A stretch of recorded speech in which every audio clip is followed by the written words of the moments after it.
कशी घडते बातमी मागची बातमी?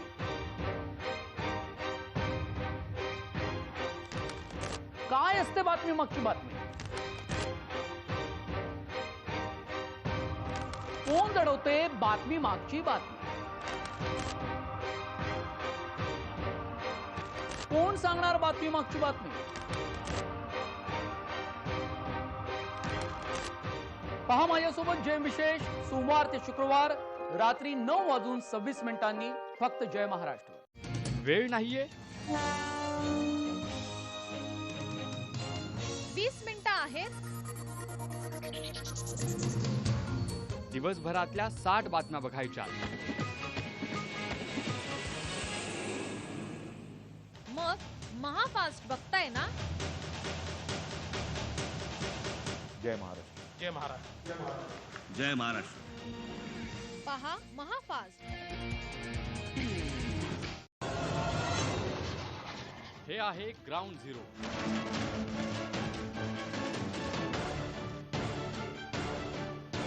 इथे आपण बघणार ताज्या घटना, आपण ऐकणार त्यांचे पडसाद आणि आपण करणार त्यांचं विश्लेषण।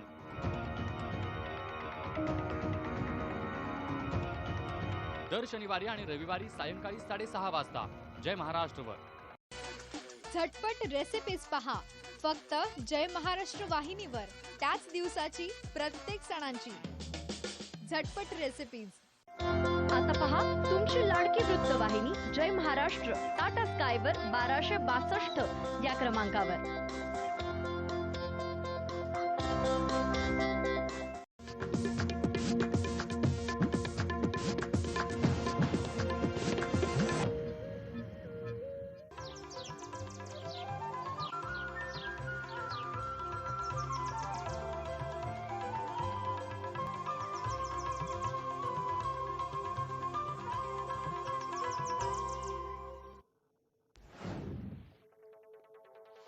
उत्तरेत भाजपचे अयोध्या कार्ड अयोध्या मतदारसंघातून योगी लढवणार आमदारकी, सूत्रांची माहिती। उत्तर प्रदेशात फोडाफोडीचं राजकारण, भाजपनं फोडले सपाचे आमदार, मंगळवारी भाजपचे मंत्री झाले होते सपात सामील। पालिका निवडणुकीच्या तोंडावर मवियाचे मराठी प्रेम वादात, मनसेची मवियाच्या मराठी नामफलक घोषणेवर टीका। अजित पवार यांच्या वक्तव्यानंतर पुण्यात N95 मास्कची मागणी वाढली। N95 मास्कच वापरा, उपमुख्यमंत्री अजित पवार यांचा आग्रह। एसटी महामंडळाचा खासगी वाहतूकदारांना दणका, पुण्यातील स्वारगेट आगारातून होणारी खासगी वाहतूक बंद, एसटी महामंडळाचा निर्णय जाहीर। आणि दलित असल्यानं घर नाकारल्याचा वाद, औरंगाबादेत दोघे अटकेत, दलित वकिलाच्या तक्रारीनंतर पोलीस कारवाई।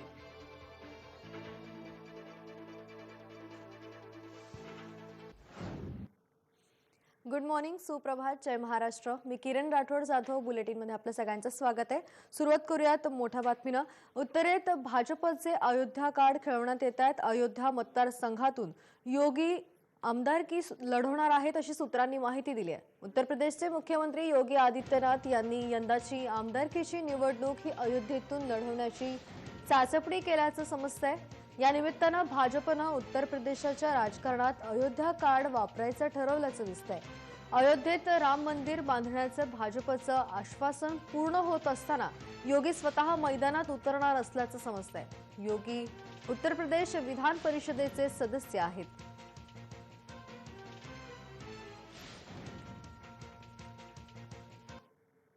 तर इकडे 24 तासांमध्ये भाजपच्या दुसऱ्या मंत्र्यांचा पक्षाला रामराम ठोकण्यात आला। मागासवर्गीयांकडे दुर्लक्ष होत असल्याचा आरोप करण्यात आला। उत्तर प्रदेशात ओबीसी नेते योगी आदित्यनाथ यांची साथ सोडण्यात आली। उत्तर प्रदेशामध्ये फोडाफोडीचं राजकारण सुरू असल्याचंही दिसलं। भाजपनं काँग्रेस सपाचे आमदार फोडले, तिघांनी पक्षामध्ये प्रवेश केला।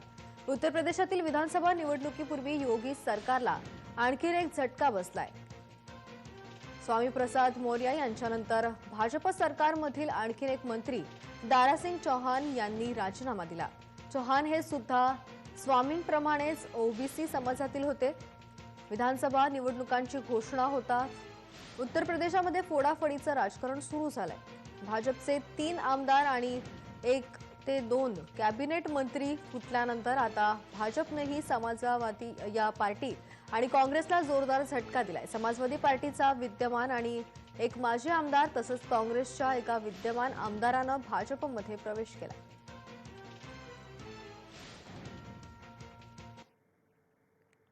पालिका निवडणुकीच्या तोंडावरती मवियाचे मराठी प्रेम वादात सापडले।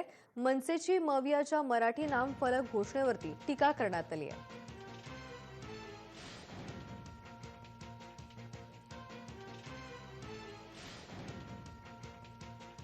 मराठी नाम फलकावरून आता हा वाद पुन्हा एकदा सुरू होण्याची शक्यता आहे। पालिका निवडणुकीच्या तोंडावर मवियाचं मराठी प्रेम हे वादात सापडलंय। मराठी प्रेमाबद्दल गृहनिर्माण मंत्री जितेंद्र आव्हाड यांनी काय म्हटलंय पाहूयात। मराठी पाट्यांचाही अक्षर मोठं करा असा निर्णय झालेला आहे। नेमका तोच की एक जरी कर्मचारी कामावर असेल तरी मराठीची पाटी असली पाहिजे आणि पाटी मोठी असली पाहिजे। या दरम्यान या प्रकरणी मनसे आणि शिवसेना आमने सामने आली आहे, तेही पाहूयात। इलेक्शन आल्यानंतर विकासाची कामं दाखवायची, नारळ फोडायचे, शुभारंभ करायचे आणि आता हे मराठी पाट्यांचा विषय काढला जो इतके वर्ष या लोकांना दिसत नव्हता। इतके वर्ष ही सत्ता यांची होती, जे त्यांच्याबरोबर मांडीला मांडी लावून बसले त्यांची सत्ता होती, त्यांना इतके वर्ष दिसलं नव्हतं हे मराठी पाट्यांचं। तो आम्ही मुद्दा महाराष्ट्र नवनिर्माण सेनेने घेतला पहिला मुद्दा, जो कायदेशीर आहे आणि त्याच्यानंतर कित्येक आमच्या पदाधिकाऱ्यांवर केसेस पण झाल्या। त्याच्यानंतर हा जर खरोखर निर्णय स्वागतार्ह आहे, पण हा निर्णय घेणं आहे ना कधी घ्यायचं हे यांच्याकडनं शिकायला पाहिजे।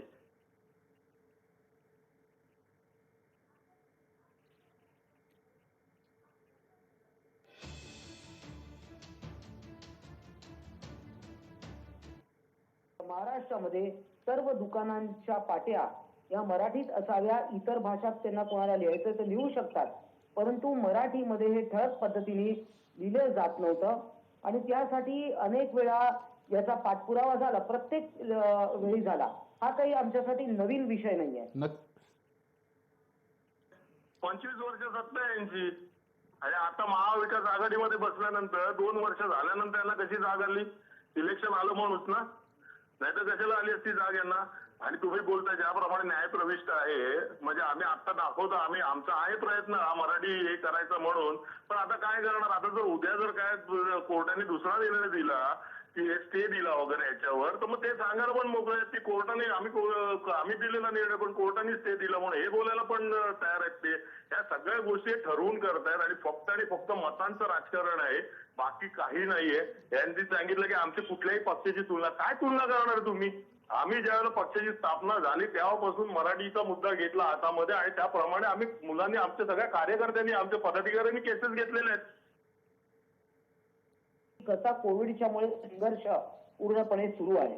तर आता पाहिलं असेल तर विद्यापीठाचा पण जो कायदा आता नवीन सुधारणा पारित झाल्या त्याच्यामध्ये देखील सर्व पातळीवर मराठीला प्राधान्य मिळावं आणि मराठी अभिजात भाषा म्हणून होवी, हा देखील केंद्राने कडे सतत पाठपुरावा सुरू है। नियम तो काफी सालों से है। 2001 में जब भी महानगर पालिका को नोटिस भेजी थी सभी दुकानदारों को, तो हमने हाई कोर्ट में चैलेंज किया था। हमें मराठी साइन बोर्ड के ऊपर कोई प्रॉब्लम नहीं है, मराठी हमारे दुकानों में लिखना कंपलसरी है क्योंकि हम महाराष्ट्र में रहते हैं, हम उसको रिस्पेक्ट करते हैं। लेकिन उन्होंने कहा था कि मराठी लेटर दूसरे लैंग्वेजों से बड़ा होना चाहिए, तो ये हमारे फ्रीडम ऑफ एक्सप्रेशन की बात आ जाती है। तो उसके ऊपर हमारे को 2001 में हाई कोर्ट ने याचिका में उसके ऊपर स्टे लिया गया था और वो स्टे अभी भी चालू है। मैटर इज सब जुडिस है। अगर महाराष्ट्र स्टेट को कुछ भी करना है तो हाई कोर्ट में जाके वो उसको चैलेंज करना पड़ेगा। राष्ट्रवादीच्या ताब्यातील नाशिक बाजार समितीमध्ये 500 कोटींचा भ्रष्टाचार झालाय। भाजप पदाधिकाऱ्यांनी ईडी कार्यालयामध्ये तक्रार दाखल केली आहे। 2013-14च्या लेखापरीक्षामध्ये हा घोटाळा उघड झाला असल्याचा दावा केला जातोय। भाजप पदाधिकारी दिनकर पाटील, सुनील केदार यांनी या संदर्भात तक्रार दाखल केली आहे।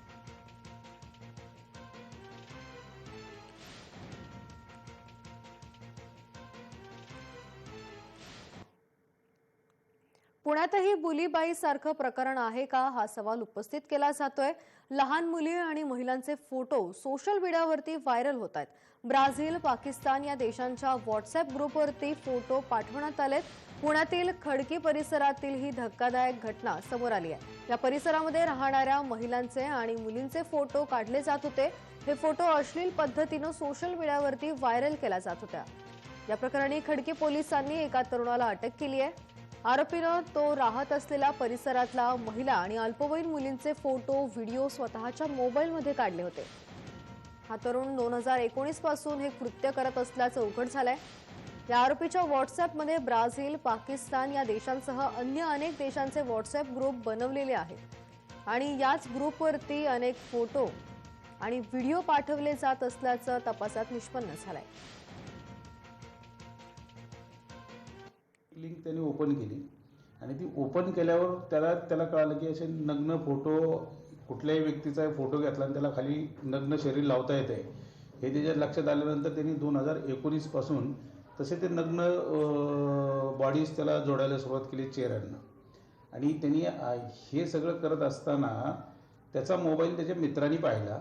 मित्रांनी पाहिल्यानंतर त्यांच्या लक्षात आलं की आपल्या बहिणीचाही फोटो यांनी केलेला आहे तयार. आणि इतर 4 मुलींच्या, तो राहत असलेल्या वस्तीमधले 4 मुलींचे फोटो त्यांनी पाहिले.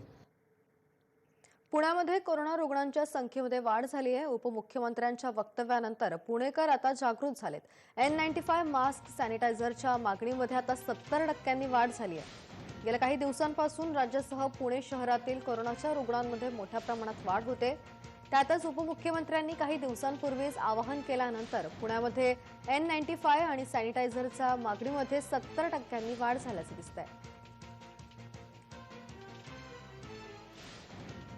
75 ते 50%, 50 ते 75% जवळजवळ मागणी वाढलेली आहे. आणि म्हणजे शॉर्टेज कुठलाही नाही आहे. त्याच्यामुळे पुण्याच्या लोकांना माझं आव्हान आहे की पॅनिक होऊ नका. भरपूर माल उपलब्ध आहे आणि कुठेही त्याचा पुरवठा कमी होणार नाही आहे. भरपूर माल प्रत्येक कंपनीचा अवेलेबल आहे. तर तुम्ही फक्त स्वतःची दक्षता घ्या आणि संयम बाळगा. बुधवारी राज्य मंत्रिमंडळाच्या बैठकीमध्ये मुख्यमंत्री व्हिडिओ कॉन्फरन्सिंगद्वारे सहभागी झाले होते. या बैठकीमध्ये जे निर्णय झाले आहेत या संदर्भात अधिकचा तपशील पाहूयात ग्राफिक्सच्या माध्यमातून. आस्थापनांना नामफलक मराठीत लावणं हे सक्तीचं असणार आहे.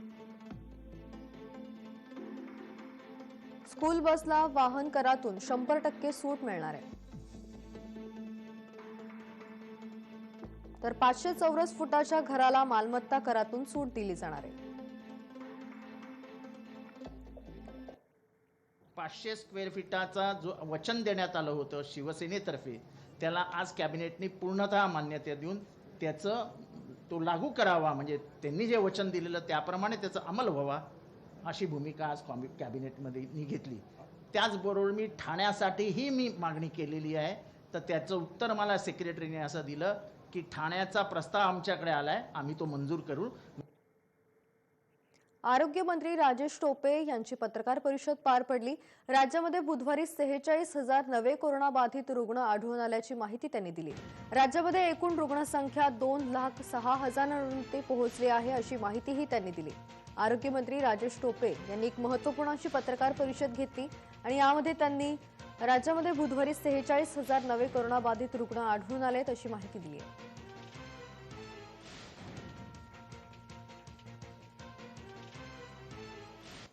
प्राईम मिनिस्टरच्या VC मध्ये आरोग्य विभागाकडून आम्ही माननीय मुख्यमंत्री महोदयांच्या निदर्शनास आणून दिले की आपण राज्याच्या वतीनं बोलणार आहात त्यावेळी आपण कोवॅक्सिन आणि कोविशिल्ड हे आम्हाला कमी पडत आहेत. कोवॅक्सिन तर खूप मोठ्या पद्धतीनं कमी पडत आहे. कारण कोवॅक्सिन कुणाकुणाला द्यायचं आहे, ज्यांनी 18+ जे काही लोक आहेत 60+ त्यांना आपण ज्यांनी सेकंड डोस घेतला त्यांना आता प्रिकॉशन डोस सुद्धा सुरू झालेला आहे. वॅक्सिनेशनचा दर कमी होतानाचा चित्र दिसतोय, तो होता कामा नये. आरोग्य विभागाचे कर्मचारी पूर्ण वॅक्सिन साठी सेंटर्सवर मोठ्या पद्धतीने उपलब्ध आहेत. परंतु वॅक्सिनचं प्रमाण 6.5 लाख दररोज होतंय, पण एकेकाळी आपलं 8-10 लाखाच्या वर होत असायचं. तर ते चित्र आता जे थोडं कमी झालंय. कोरोनाचा वाढता प्रादुर्भाव पाहता मंत्रालयामध्ये 2 शिफ्टमध्ये कामकाजाचे नवीन आदेश जारी करण्यात आले. कोरोनाचा संसर्ग रोखण्यासाठी प्रतिबंधात्मक उपाय म्हणून हे निर्बंध घालण्यात आले. संपूर्ण देशभरामध्ये कोरोनाचा प्रादुर्भाव हा दिवसागणिक वाढत आहे. रुग्णसंख्येतही वाढ होत आहे. त्यामुळे मंत्रालयात 2 शिफ्टमध्ये कामकाजाचे नवीन आदेश जारी करण्यात आले.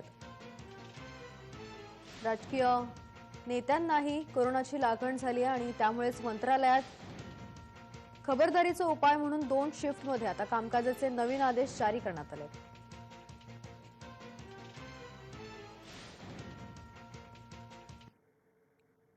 इथे घेऊयात एक छोटासा ब्रेक. लगेचच परत येतोय. पाहत रहा जय महाराष्ट्र.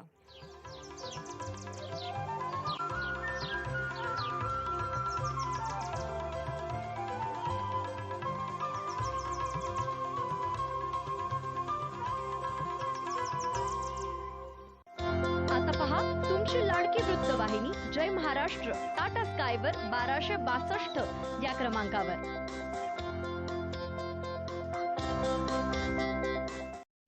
वेळ नाहीये, 20 मिनिटं आहेत. दिवसभरातल्या 60 बातम्या बघायच्या. मग महाफास्ट बघताय ना. जय महाराष्ट्र. जय महाराष्ट्र. जय महाराष्ट्र. पहा महाफास्ट. झटपट रेसिपीज पहा फक्त जय महाराष्ट्र वाहिनीवर. त्याच दिवसाची प्रत्येक सणांची झटपट रेसिपीज.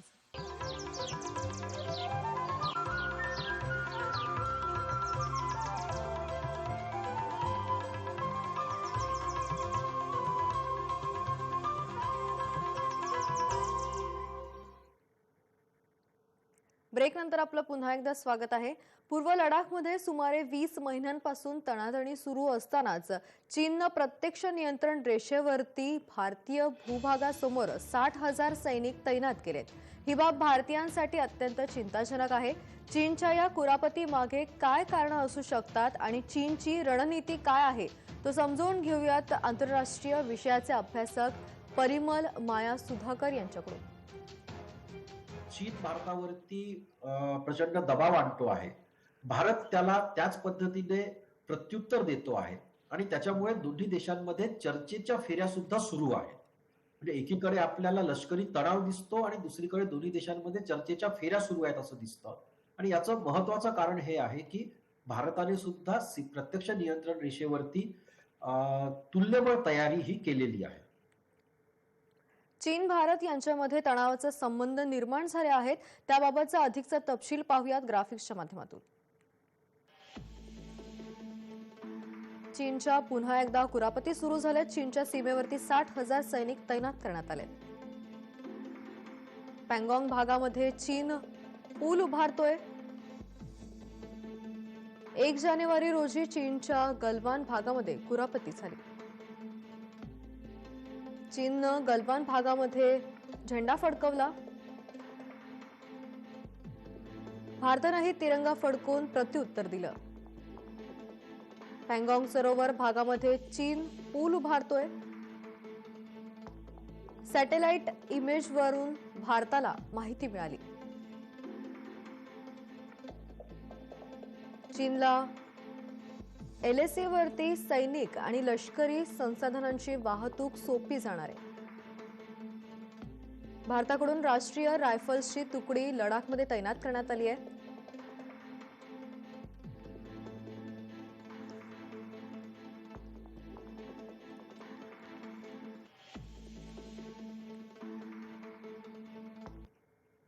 तर चीनच्या या कुरापती मागे काय कारणं असू शकतात ते सांगतायत लष्करातील निवृत्त अधिकारी ब्रिगेडियर हेमंत महाजन. 60,000 सैन्य तैनात केलं आहे. याचं नेमकं विश्लेषण कसं होतं? याचा अर्थ सरळ आहे की चीनने आपले सैन्य तिथे ठेवले आहे कारण त्यांना भीती वाटते की जर भारताने जर आक्रमक कारवाई केली तर त्यांना आपल्या सीमेचं रक्षण करता आलं पाहिजे. कारण या भागामध्ये 60,000 सैन्य म्हणजे एवढं जास्त सैन्य हे कधीच तैनात नव्हतं. एवढं जर सैन्य वाढलं तर ते रक्षण करण्याकरता नाही आहे. ते जर गरज पडली तर भारताने मोठं आक्रमण केलं तर स्वतःच्या सीमेचं ते रक्षण करण्याकरता सुद्धा आहे. लडाखमध्ये त्याच्या सीमोर एक रस्ता बांधायला सुरुवात केली आहे. हा रस्ता चीन का बांधतो आहे? हा रस्ता अशा करता बांधतो आहे की याच्या पुढे याच्या आधी म्हणजे चीन ज्यावेळेला आपलं सैन्य भारत आणि चीन सीमेवरती तैनात करायचं ते केवळ आक्रमण करण्याकरता होतं. म्हणजे त्यांना वाटलं तिथे येऊन ते आक्रमण करायचे किंवा अतिक्रमण करायचे, जसं त्यांनी 5 मे 2020ला केलं होतं. त्यांचं तिथे सैन्य कधीही स्वतःच्या सीमेचं रक्षण करण्याकरता तैनात नव्हतं. आता एक वेगळी बातमी. माणूस जगण्यासाठी धडपड करतो, आपल्या जवळच्या व्यक्तींसाठी वाटेल ते सहन करतो, हे आपण पाहिले. मात्र प्राणी, पशु, पक्षींमध्ये देखील हीच भावना असते. याचा प्रत्यय पुन्हा एकदा पाहायला मिळालाय. अंटार्क्टिका खंडातील समुद्रावरती बर्फाची चादर आपण पाहतोय. या बर्फावरती पेंग्विन खेळताना अचानक बर्फाचा तुकडा बाजूला होताना दिसतोय. सर्व पेंग्विन लगेच बर्फाचा तो तुकडा ओलांडून सुरक्षित ठिकाणी जातात. मात्र एक पेंग्विन अडकून पडतो. आपल्या सोबत जाण्यासाठी जीवाच्या आकांतानं धडपडताना तो दिसतो आणि त्यामध्ये तो यशस्वी होतो आणि त्याचा जीव वाचतो. म्हणून सर्व पेंग्विन त्या पेंग्विनच्या जवळ जातात आणि त्याला आपलंसं करतात. युरोपातील मेनोप्सी यांच्या ट्विटर हँडलवरती हा व्हिडिओ शेअर करण्यात आलाय. पेंग्विन बाबत असलेल्या कमालीच्या कुतूहलामुळे हा व्हिडिओ खूपच व्हायरल होतो. या व्हायरल व्हिडिओमुळे पक्षी मित्र अभ्यासक पराग दांडगे यांनी निरीक्षण केले. ऐकूयात. अंटार्क्टिकाच्या बर्फाच्छादित प्रदेशात एक अनोखा पक्षी वास्तव्य करतो आणि त्याला आपण पेंग्विन या नावाने ओळखतो. पेंग्विन हा पक्षी असा एक पक्षी आहे जो उडू शकत नाही. त्यांनी स्वतःचं जीवन बर्फ आणि समुद्र म्हणजेच पाणी याच्याशी संलग्न करून घेतलेलं आहे. असं ॲडॅप्टेशन त्याचं झालेलं आहे. आणि हे जे पक्षी असतात हे कळपानी राहतात. तेव्हा कळपात राहत असतानाच ते सुरक्षित असतात. एसटी महामंडळाचा खासगी वाहतूकदारांना दणका मिळालाय. पुण्यातील स्वारगेट आगारातून होणारी खासगी वाहतूक बंद करण्यात आली आहे. एसटी महामंडळाचा निर्णय जाहीर करण्यात आलाय. पुण्यातली एसटी बस सेवा सुरू होताच एसटी महामंडळानं खासगी वाहतूकदारांना दणका दिलाय. कारण स्वारगेट आगार आणि पुणे विभागातील डेपोतून होणारी खासगी वाहतूक बंद करण्याचे आदेश काढण्यात आलेत. खासगी वाहतूकदारांनी मात्र या निर्णयावरती नाराजी व्यक्त केली आहे. काल रात्री एसटी महामंडळानं पत्रक काढत हा निर्णय जाहीर केला. यामुळे खासगी वाहतूकदारांचं मोठं नुकसान होणार आहे.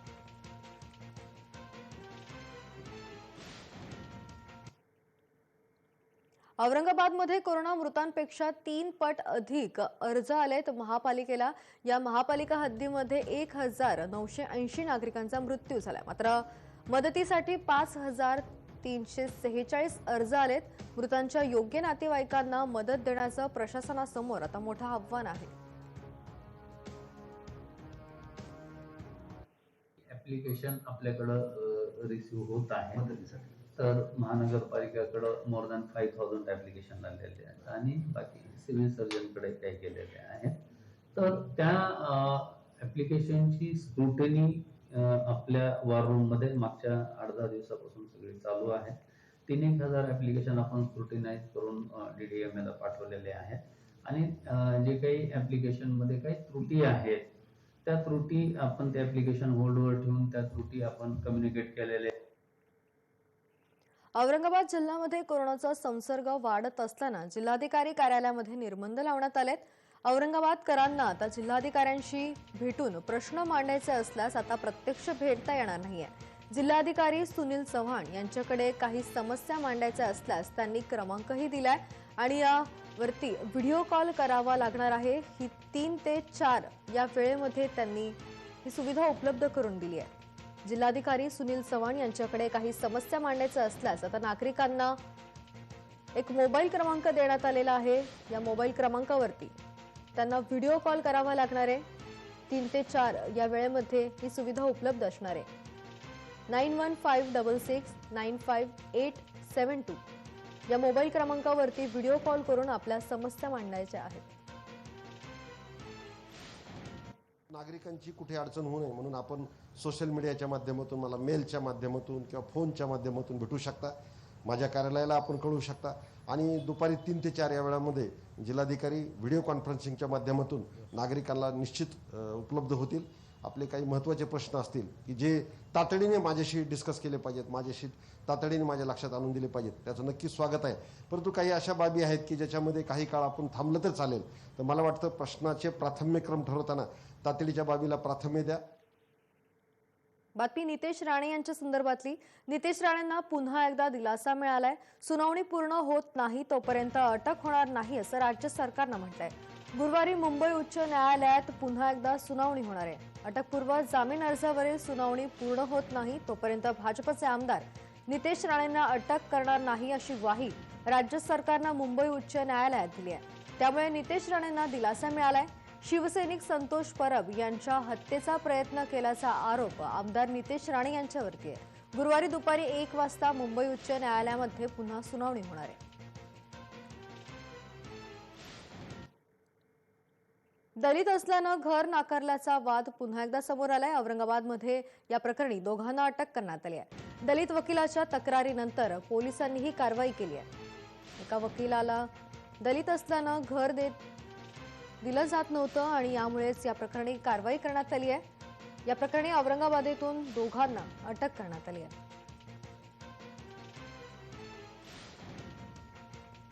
हा गुन्हा चिकलठाणा पोलीस स्टेशनला नोंद झालेला आहे 10 तारखेला. तर त्याच्या आधारे तपास हा DYSP दर्जाच्या अधिकाऱ्यांनी करायचा असतो ॲट्रॉसिटीजमध्ये. म्हणून तपास हा HDP औरंगाबाद ग्रामीण म्हणून माझ्याकडे आलेला आहे.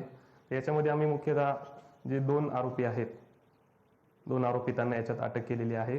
त्यांच्याकडे आम्ही तपास केलेला आहे आणि त्या दोघांना आम्ही न्यायालयीन कोठडीत पाठवलेलं आहे. एका उच्च शिक्षित वकिलाला ज्या पद्धतीची बातमी आली त्या पद्धतीमध्ये जर सदनिका नाकारली असेल तर नक्कीच कायद्याद्वारे त्या विकासकावरती कारवाई होईल. आणि याच्या तपास आता पोलीस स्टेशनला गेलाय, FIR झालेली आहे आणि FIR चौकशी अंती जे पुढे येईल त्या ठिकाणी त्या पद्धतीने कारवाई केली. एसटी कर्मचाऱ्यांनी मुख्यमंत्र्यांना पत्र लिहून स्वेच्छामरणाची मागणी केली आहे. आत्महत्या करणं हा कायद्यानं गुन्हा असल्यानं मुख्यमंत्र्यांनी स्वेच्छामरणाची परवानगी द्यावी असा उल्लेख या पत्रामध्ये करण्यात आलाय. प्रशासन आंदोलन दडपण्याचा प्रयत्न करत असल्यानं हताश झालेल्या कर्मचाऱ्यांनी मुख्यमंत्र्यांना पत्र लिहून स्वेच्छामरणाची मागणी केली आहे. आत्महत्या करणं हे कायद्यानं गुन्हा आहे आणि त्यामुळेच मुख्यमंत्र्यांना स्वेच्छामरणाची परवानगी द्यावी अशी मागणी त्यांनी आपल्या या पत्रातून केली आहे.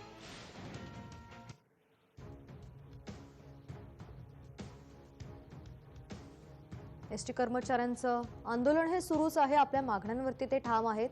असं असताना प्रशासन आंदोलन दडपण्याचा प्रयत्न करत आहे असा आरोप करत एसटी कर्मचाऱ्यांनी मुख्यमंत्र्यांना पत्र पाठवलंय. आमच्या विरुद्ध ठेकेदार पद्धतीने चालकाची भरती सुरू केलेली आहे. त्या चालकाच्या भरतीमध्ये कुठेतरी भ्रष्टाचार सुरू असल्यामुळे आम्ही त्यांची तक्रार आज कमिशनर ऑफिस, जिल्हा अधिकारी कार्यालय या ठिकाणी दिलेली आहे. CP ऑफिसला दिलेली आहे. त्याच अनुषंगाने आज आम्ही स्वेच्छामरणाचे पत्र सुद्धा दिलेले आहेत. ते सुद्धा जिल्हाधिकारी कार्यालयामध्ये सबमिट केलेले आहेत. आणि त्यासोबतच आम्ही सर्व कर्मचाऱ्यांनी मुख्यमंत्र्यांना पत्र लिहिले आहे की शासनाने विलिनीकरण व्हावं एसटीचं. आणि या बातमीसह इथेच थांबतोय. तुम्ही पाहत राहा जय महाराष्ट्र.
कशी घडते बातमी मागची बातमी?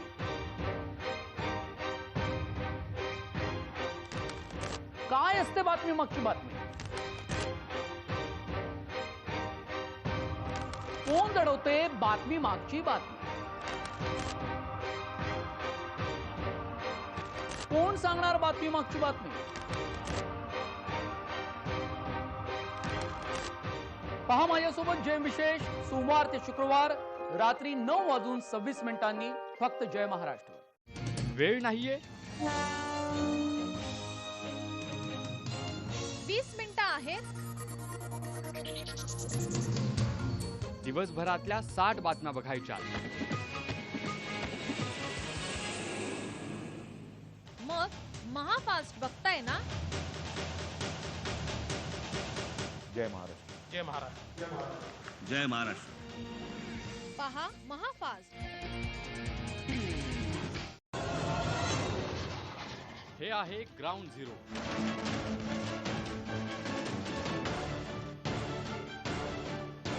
इथे आपण बघणार ताज्या घटना, आपण ऐकणार त्यांचे पडसाद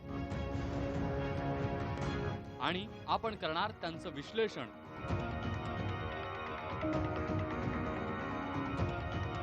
दर शनिवारी आणि रविवारी सायंकाळी 6:30 वाजता जय महाराष्ट्रवर. झटपट रेसिपीज पहा फक्त जय महाराष्ट्र वाहिनीवर. त्याच दिवसाची प्रत्येक सणांची झटपट रेसिपीज.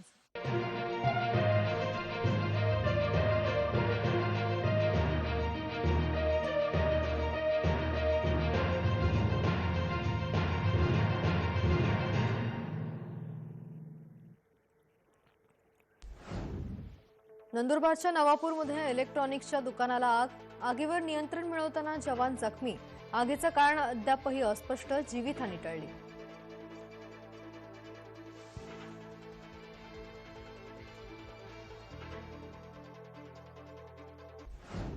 मुंबईसह राज्यातला कोरोना रुग्ण वाढीचा आलेख वाढताच आटोक्यात येणारी रुग्णसंख्या पुन्हा वाढल्यानं प्रशासन चिंतेत. मुंबईत 24 तासात 16,420 नवे कोरोना बाधित.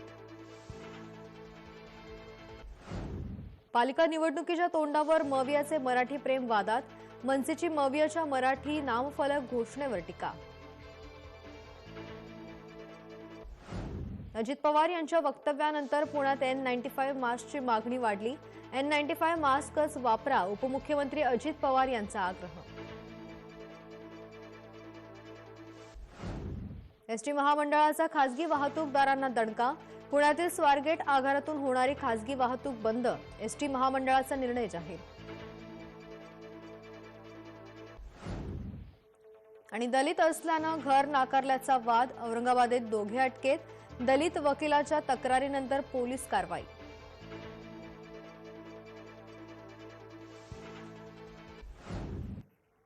जय महाराष्ट्र. मी किरण राठोड जाधव बुलेटिनमध्ये आपलं सगळ्यांचं स्वागत आहे.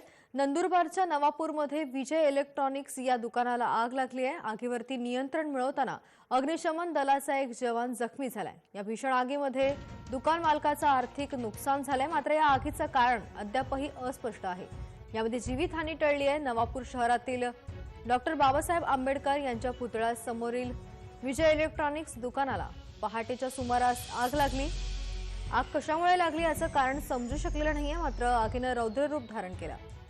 आगीचे लोण जास्त असल्यानं आग पसरत गेली आणि पूर्ण विजय इलेक्ट्रॉनिक्स दुकानातील इलेक्ट्रॉनिक्स वस्तू जळून खाक झाल्यात.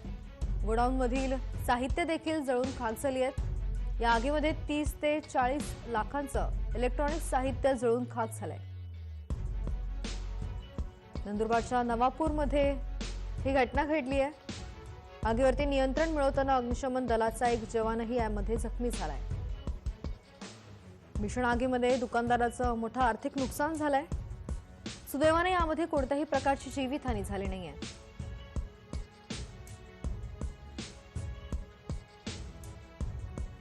आगीवरती नियंत्रण मिळवण्याचं काम अद्यापही सुरू आहे. अग्निशमन दलाचा एक जवान यामध्ये जखमी झाला.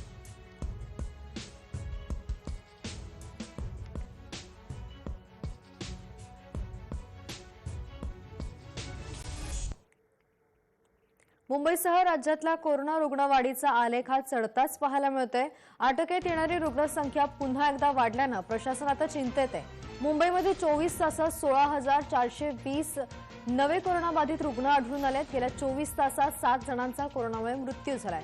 कोरोनामुळे मृत्यू पावलेल्या एकूण संख्या ही 16,420 इतकी आहे. मुंबईसह राज्यातला कोरोना रुग्णवाढीचा आलेख हा चढताच पाहायला मिळतोय. अटकेमध्ये येणारी रुग्णसंख्या आता पुन्हा एकदा वाढल्यानं प्रशासन चिंतेत आहे. मुंबईमध्ये 24 तासात 16,420 नवे कोरोनाबाधित रुग्णांची नोंद करण्यात आली आहे.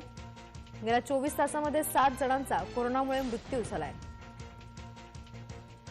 ही मोठी आकडेवारी समोर आलेली आहे.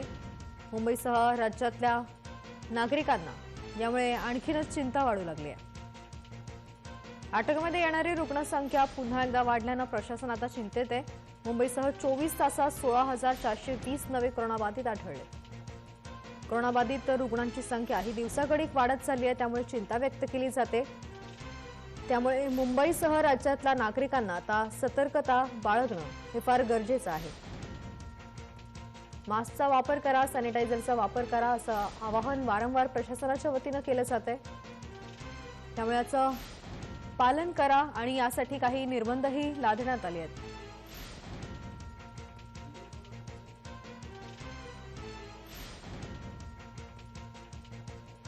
संपूर्ण देशभरामध्ये पाहता कोरोनाचा प्रादुर्भाव हा वाढत चाललाय. त्यासोबतच मुंबईसह आणि राज्यातल्याही काही ठिकाणी रुग्णसंख्या ही दिवसागणिक वाढताना दिसते.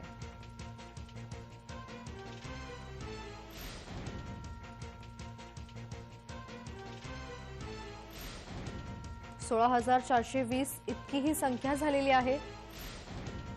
त्यामुळे नागरिकांनी आणखीन सतर्क राहणं हे महत्त्वाचं ठरतंय.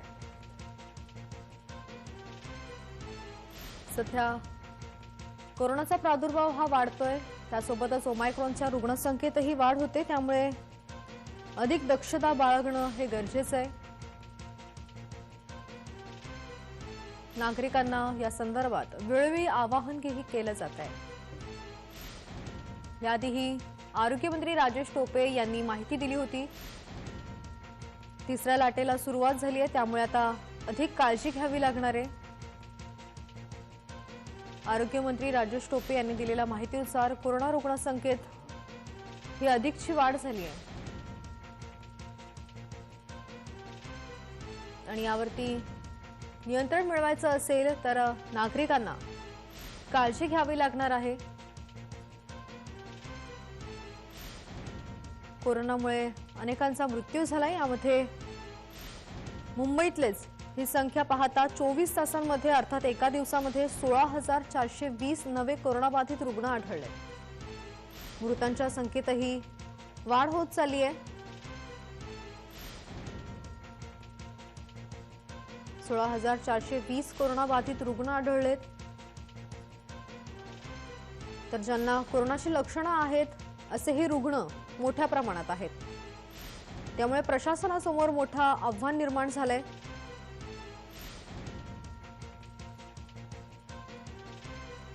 गर्दी करू नका, गर्दी टाळा असं आवाहन वारंवार केलं जातं. मात्र तरी देखील मुंबईमधली काही ठिकाणं अशी आहेत ज्या ठिकाणी नागरिक मोठ्या प्रमाणात गर्दी करत असतात आणि त्यामुळे कोरोनाचा धोका हा अधिक वाढतो.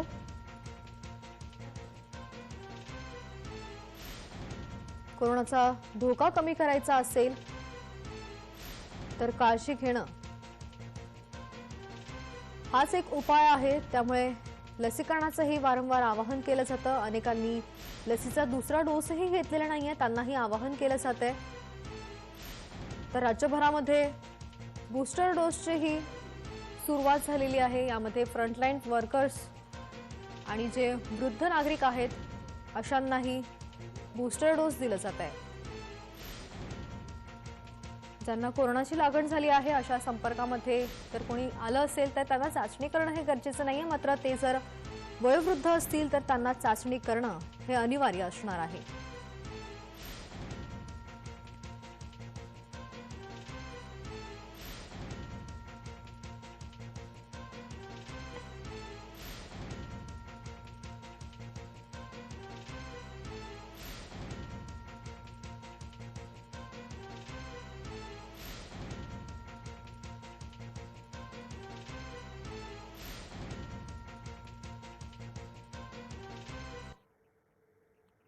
संपूर्ण राज्यभरातील काही जिल्ह्यांमध्ये कोरोनाचा प्रादुर्भाव हा किती प्रमाणात दिसून येतो या संदर्भात अधिकची माहिती घेऊयात. आपले प्रतिनिधी विविध जिल्ह्यातून आपल्यासोबत जोडले गेलेले आहेत.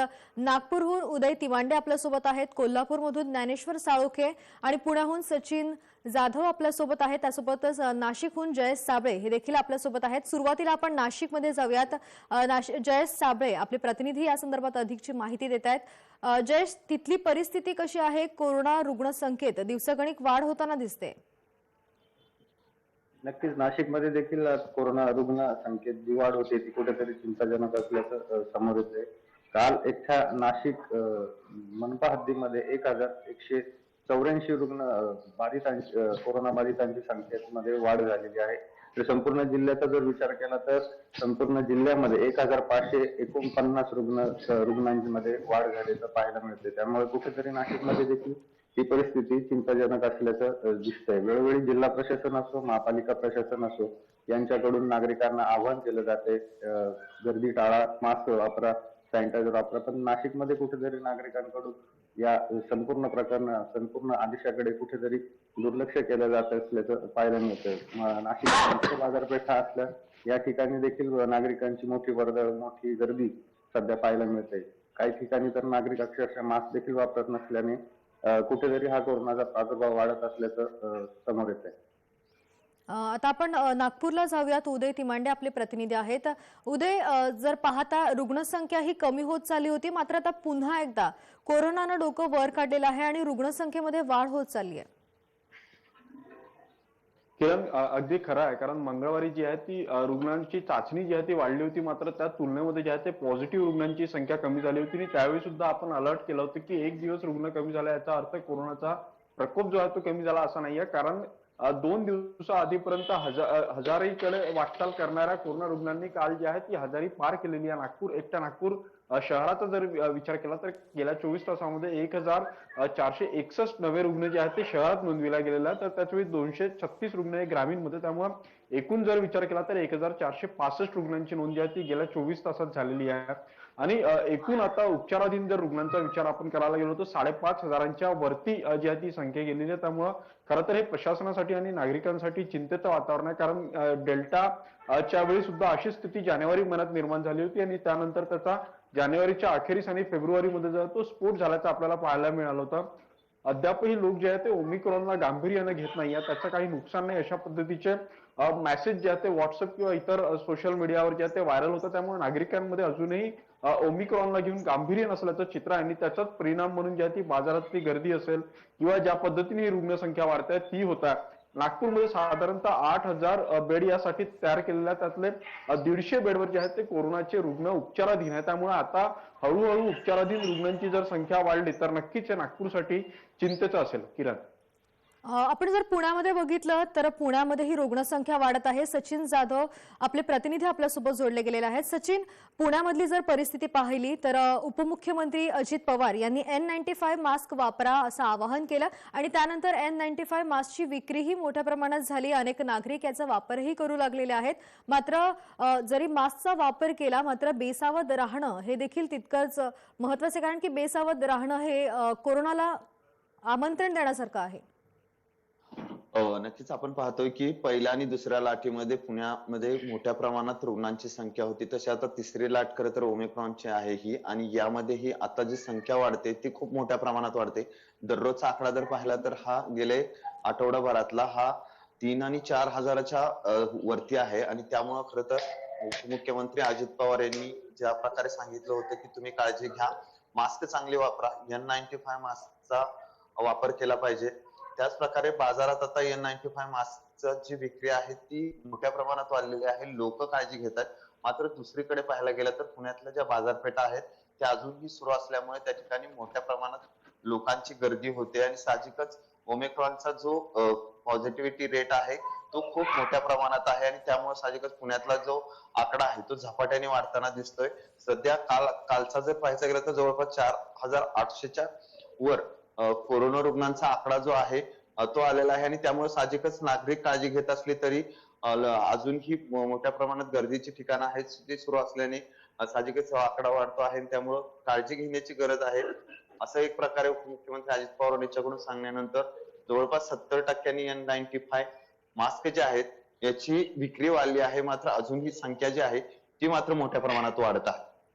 सचिन, फक्त मास्क वापरल्याने कोरोनाचा धोका टाळता येत नाही, त्यामुळे काळजी घेणंही तितकंच महत्वाचं आहे. आपण कोल्हापूरला जाऊयात. आपले प्रतिनिधी ज्ञानेश्वर साळोखे आपल्यासोबत आहेत. ज्ञानेश्वर, कोल्हापूरमधली काय परिस्थिती आहे? नागरिक कशा प्रकारे दक्ष आहेत? प्रशासन कशा प्रकारे सज्ज आहे? किरण, कोल्हापूरचा सुद्धा वाढता आलेख आहे तो कोरोनाचा गेल्या 8 दिवसापासून आपल्याला पाहायला मिळतोय. नागरिकांनी मात्र कोणत्याही पद्धतीची दक्षता या ठिकाणी घेतलेली नाही, त्यामुळे महानगरपालिका आता ऍक्शन मोडवर आलेली.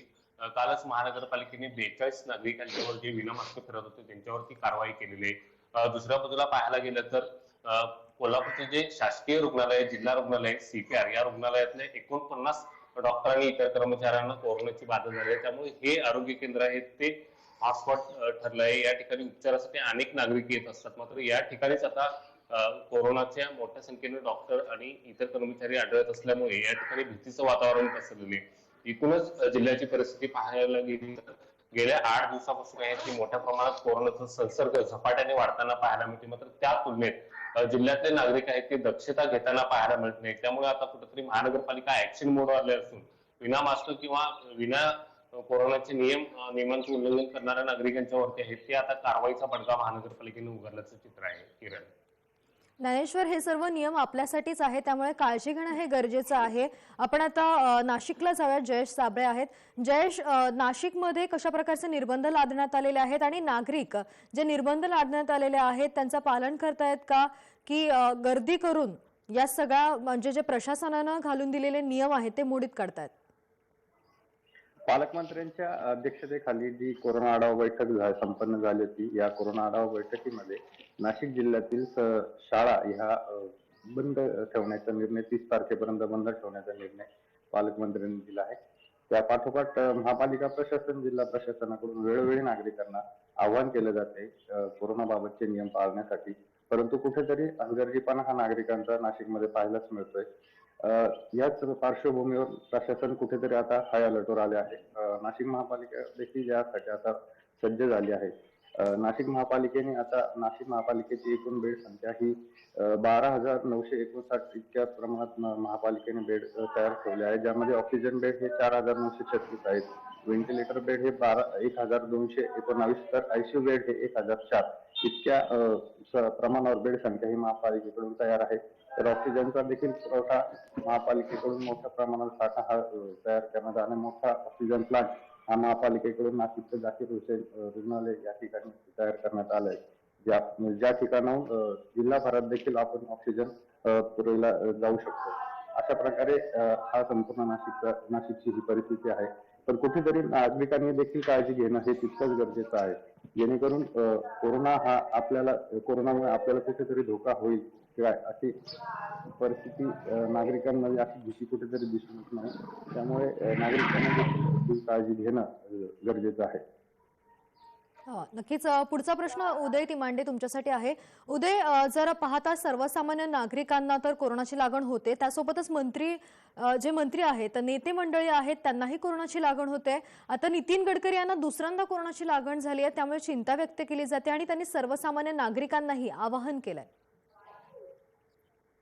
किरण, खरं तर या सगळ्या गोष्टींसाठी जे आहे ते सरकार आणि प्रशासनच जबाबदार असं म्हणावं लागेल, कारण ज्या पद्धतीने शासन नियमावली तयार करतं आणि ती नियमावली दुसऱ्याच दिवशी बदलली जातात, त्यामुळे जे आहे ते नागरिकांमध्ये एक संभ्रमाचं वातावरण निर्माण झालेलं आहे. सोबतच आपण मगाशी बोललो की सोशल मीडियामध्ये, मग फेसबुक असेल, व्हॉट्सअप असेल, अशा सोशल मीडियातून जे आहे ते ओमिक्रॉन धोकादायक नसल्याचे मेसेज जे आहे ते मोठ्या प्रमाणात व्हायरल होतं. त्यामुळे नागरिक जे आहे ते कुठेतरी आता या ओमिक्रॉनला गांभीर्याने घ्यायला तयार नाही आहेत आणि त्याचीच परिणिती जी आहे ती बाजारात होत आहे. दुसऱ्या बाजूने सर्वच प्रतिष्ठान असेल किंवा MIDC सारख्या भाग असेल किंवा सिटी बस असेल किंवा इतरही ज्या काही सुविधा आहेत त्या सुरू आहेत. त्यामुळे नेमकी पोलिसांनी किंवा प्रशासनाने कारवाई कोणावर करायची हा सुद्धा एक प्रश्न जो आहे तो उभा राहतो. आणि त्यामुळे मग येणाऱ्या काळातले सण असेल, मग ती संक्रांत असेल किंवा इतर सण असेल, या सणांच्या निमित्ताने बाजारात होणारी गर्दी, त्या गर्दीला पण सुद्धा जे आहे ते प्रशासन आता नियंत्रणात आणू शकत नाही. त्यामुळे या सगळ्या गोष्टींना जर नियंत्रणात आणायचं असेल तर काहीतरी ठोस निर्णय घेण्याची सरकारला गरज आणि ते निर्णय घेतल्यानंतर त्यावरून पुन्हा दुसऱ्या दिवशी ते निर्णय बदलणार नाही याची काळजी घेणं आवश्यक आहे. खरं तर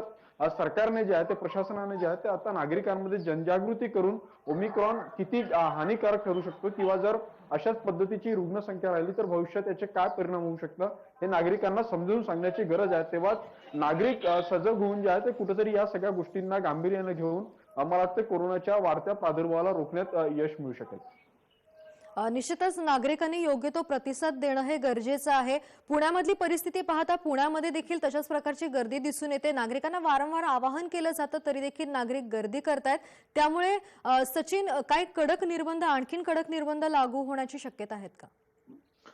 नक्कीच पालकमंत्री अजित पवार यांनी काही दिवसापूर्वी जी बैठक घेतली त्यामध्ये खरं तर शाळा कॉलेज महाविद्यालय बंद केली आणि त्यानंतर जो निर्णय घेतला की जे अनेक गर्दीची ठिकाणं आहेत ते अद्यापर्यंत खरं तर बंद नाहीये. त्यामुळे आता जे अजित पवारांचे येणारे सोमवारी किंवा उद्या शुक्रवारी ज्या बैठक होणार आहे त्या बैठकीमध्ये अजून कडक निर्बंध लागण्याची शक्यता आहे. कारण ज्या प्रकारे पुण्यातली रुग्णसंख्या वाढते ते पाहता अजून कडक निर्बंध होणं गरजेचं आहे. कारण जी संख्या मोठ्या प्रमाणात वाढत आहे जर ते म्हटलं तर सध्या आपण पाहतो की अजित पवारांनी ज्या प्रकारे सांगितलं की मास्क न वापरणाऱ्यावर जवळपास 500 रुपयाचा दंड करा आणि 1000 रुपयाचाही दंड त्यावेळी करा. मात्र नागरिक अनेक ठिकाणी अजूनही गर्दी मोठ्या प्रमाणात करतायत आणि त्यामुळे गर्दीची ठिकाणं बंद होणार का? त्यामध्ये बाजारपेठा आहेत किंवा जी पुण्यातल्या तुळशीबाग आहे किंवा लक्ष्मी रोड या ठिकाणची ही मोठी गर्दी असते. त्यामुळे या संदर्भात खरं तर अजून काही नियमावली येणार का, त्यांना काही वेळ देणार का किंवा यामध्ये बदल होणार का हेही महत्वाचं ठरणार आहे. त्यामुळं गेल्या काही दिवसात अजून कडक निर्बंध लागण्याची शक्यता आहे. निश्चितच कडक निर्बंध लादण्याची शक्यता आहे कारण की नागरिक हे प्रतिसाद देत नाहीयेत. कोल्हापूरमध्येही तीच परिस्थिती पाहायला मिळते. ज्ञानेश्वर, कोल्हापूरमध्ये जी रुग्णसंख्या आहे ती दिवसागणिक वाढतच आहे. त्यासोबतच जे कोरोनामुळे मृत्यू आहे म्हणजे कोरोनामुळे बळी गेलेल्यांची संख्याही अधिक आहे.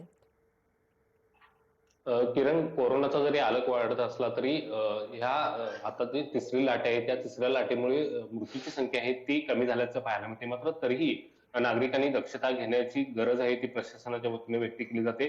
दुसऱ्या बाजूला कोल्हापूरचा जर विचार करायला गेला तर आता सध्या कोरोनावरती प्रभावी आहे ते लसीकरणच प्रभावी आहे आणि त्यामुळे लसीकरणाचा टक्का वाढवण्याची गरज आहे. मात्र कोल्हापूरची स्थिती पाहायला गेलं तर कोल्हापूरमध्ये पहिला डोस घेणाऱ्यांची संख्या आहे ती 95% आहे. मात्र दुसरा डोस घेणाऱ्यांची त्या तुलनेत संख्या आहे ती केवळ 65% आहे आणि त्यामुळे कुठेतरी लसीकरणाकडे इथले नागरिक पाठ फिरवताना आपल्याला पाहायला मिळते. मात्र वारंवार प्रशासनाच्या वतीने सांगितलं जाते की सध्या तरी कोरोनावरती प्रभावी जो इलाज आहे ते लसीकरणच आहे.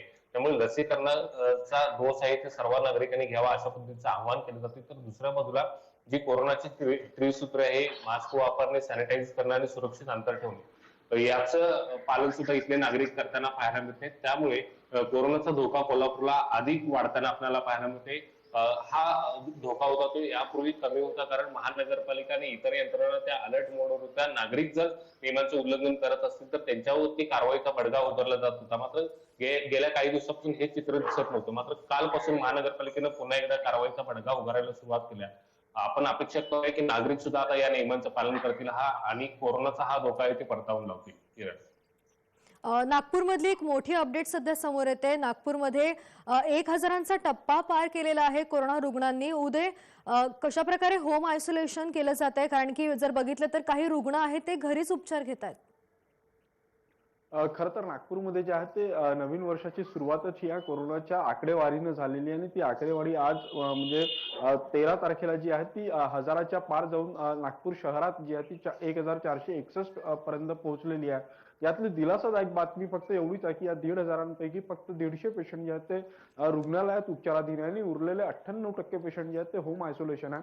आणि होम आयसोलेशन मध्ये असताना महानगरपालिकेकडून ज्या पद्धतीनं त्यांच्याकडे लक्ष देणं आवश्यक असतं, मग डॉक्टरांची काळजी असेल किंवा त्यांची अपडेट घेणं असेल, ते अद्यापही कुठल्या पद्धतीने घेतलं जात नाहीये. त्यामुळे होम आयसोलेशन मधले असलेले रुग्ण त्या नियमांचं योग्य पद्धतीनं पालन करताय का यावर प्रश्नचिन्ह उभं राहत आहे. आता जी माहिती समोर येतात त्यानुसार जो रुग्ण होम आयसोलेशन मध्ये घरी उपचाराधीन आहे त्याच्या परिवारामध्ये कोरोनाची लागण जी आहे ती झपाट्यानं होत असल्याचं समोर येतं. त्यामुळे जे रुग्ण होम आयसोलेशन मध्ये आहेत त्यांच्यावर प्रशासनाकडून महानगरपालिकेकडून जे आहे ते लक्ष देणं आवश्यक आहे. मात्र तशा पद्धतीचं लक्ष किंवा तशा पद्धतीचं गांभीर्य अजूनही मनपाला आलेलं नाहीये. त्यामुळे एका बाजूनी ही होम आयसोलेशनची दिलेली सुविधा उद्या कोरोनाच्या वाढीसाठी जबाबदार धरून म्हणजे होऊ नये अशी प्रार्थना या निमित्तानं जी आहे ती करावं लागेल. किरण, उद्या एकूणच पाहता नागरिकांनीही काळजी घेणं गरजेचं आहे. धन्यवाद तुम्ही दिलेल्या माहितीसाठी. आपले प्रतिनिधी आपल्यासोबत जोडले गेले, त्यांनी आपल्याला माहिती दिली त्याबद्दल धन्यवाद.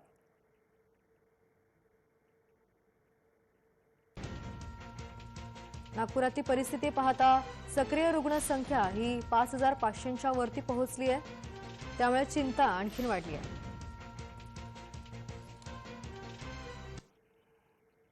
वळत पुढच्या बातमीकडे. पंतप्रधानांनी सर्व राज्यांच्या मुख्यमंत्र्यांची बैठक बोलावली आहे. वाढत्या कोरोनाच्या पार्श्वभूमीवरती मोदींची मुख्यमंत्र्यांसोबत चर्चा होणार आहे. सायंकाळी 4:30 वाजता दूरदृश्य प्रणालीद्वारे यामध्ये सहभाग नोंदवला जाणार आहे. कोरोनाबाबतच्या बैठकीमध्ये उद्धव ठाकरेही सहभागी होणार आहेत. आजारपणानंतर पहिल्यांदाच सहभागाबद्दल उत्सुकता कायम आहे, त्यामुळे मुख्यमंत्री उद्धव ठाकरे हे राज्यातील कोरोना परिस्थितीचा संदर्भात पंतप्रधान नरेंद्र मोदी यांच्यासोबत चर्चा करणार आहेत आणि लसीकरणासाठी ही महत्त्वाची मागणी करणार असल्याचंही बोललं जात आहे. त्यामुळे या बैठकीकडे सगळ्यांचंच लक्ष लागलंय. पंतप्रधान नरेंद्र मोदी यांनी सर्व राज्यांच्या मुख्यमंत्र्यांची महत्त्वपूर्ण बैठक बोलावलेली आहे. या बैठकीचं नियोजन करण्यात आलेलं आहे. संध्याकाळी 4:30 वाजता ही महत्त्वपूर्ण बैठक पार पडणार आहे.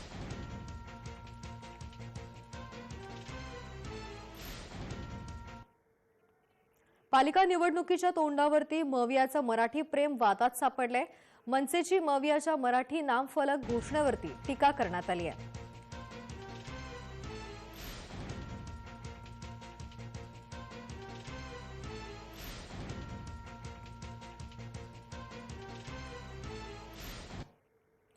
बातमी नाशिकमधून. राष्ट्रवादीच्या ताब्यातील नाशिक बाजार समितीमध्ये 500 कोटींचा भ्रष्टाचार झालाय.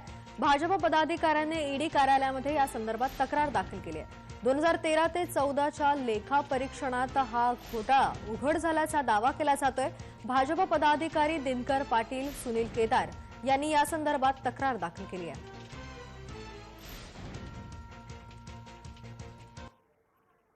आता पुण्यातही बुलीबाई सारखं प्रकरण समोर येते की काय असा सवाल उपस्थित होत आहे. कारण लहान मुली आणि महिलांचे जे फोटो आहेत ते सोशल मीडियावरती चांगलेच व्हायरल होत आहेत. ब्राझील, पाकिस्तान या देशांच्या व्हॉट्सअप ग्रुपवरती फोटो पाठवले जात आहेत. पुण्यातील खडकी परिसरामध्ये ही धक्कादायक घटना समोर आली. या परिसरामध्ये राहणाऱ्या महिलांचे आणि मुलींचे फोटो हे व्हायरल केले जात आहेत.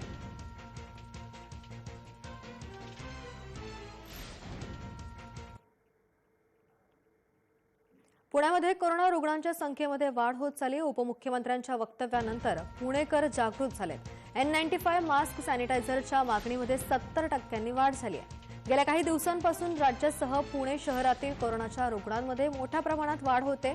त्यातच उपमुख्यमंत्र्यांनी काही दिवसांपूर्वी आवाहन केल्यानंतर पुण्यामध्ये N95 आणि सॅनिटायझरच्या मागणीमध्ये 70% वाढ झाली आहे.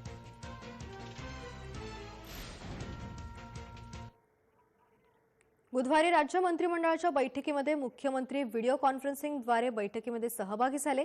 या बैठकीमध्ये जे निर्णय झाले ते पाहूयात ग्राफिक्सच्या माध्यमातून.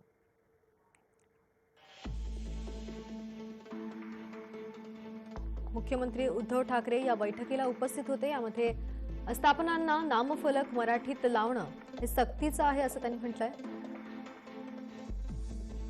स्कूल बसला वाहन करातून 100% सूट दिली जाणार आहे. 500 चौरस फुटाच्या घराला मालमत्ता करातून सूट दिली जाणार आहे.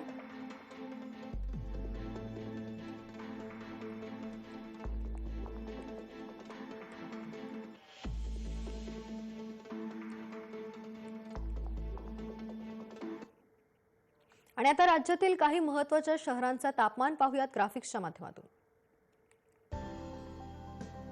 मुंबईमध्ये 20 अंश सेल्सिअस इतकं तापमान आहे, तर पुण्यामध्येही तितकंच तापमान आहे. नाशिकमध्ये 17 अंश सेल्सिअस इतकं तापमान आहे. नागपूरमध्ये 15 अंश सेल्सिअस आणि औरंगाबादमध्येही 15 अंश सेल्सिअस इतकं तापमान आहे. कोल्हापूरमध्ये 12 अंश सेल्सिअस, तर सांगलीमध्येही 12 अंश सेल्सिअस इतकं तापमान आहे. सोलापूरमध्ये 15, सिंधुदुर्गमध्ये 19 आणि रत्नागिरीमध्येही 19 अंश सेल्सिअस इतकं तापमान पाहायला मिळत आहे. आणि असं इथेच थांबूया. तुम्ही पाहत राहा जय महाराष्ट्र.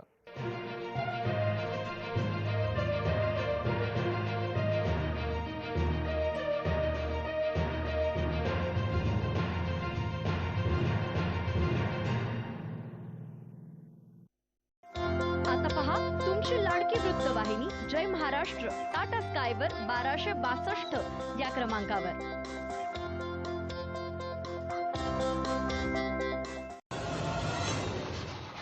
हे आहे ग्राउंड झिरो.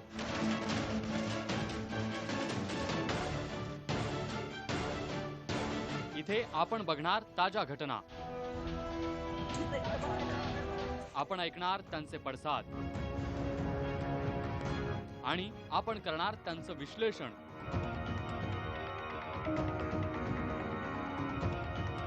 दर शनिवारी आणि रविवारी सायंकाळी 6:30 वाजता जय महाराष्ट्रवर. झटपट रेसिपीज पहा फक्त जय महाराष्ट्र वाहिनीवर. त्याच दिवसाची प्रत्येक सणांची झटपट रेसिपीज. आता पहा तुमची लाडकी वृत्तवाहिनी जय महाराष्ट्र टाटा स्कायवर 1262 या क्रमांकावर.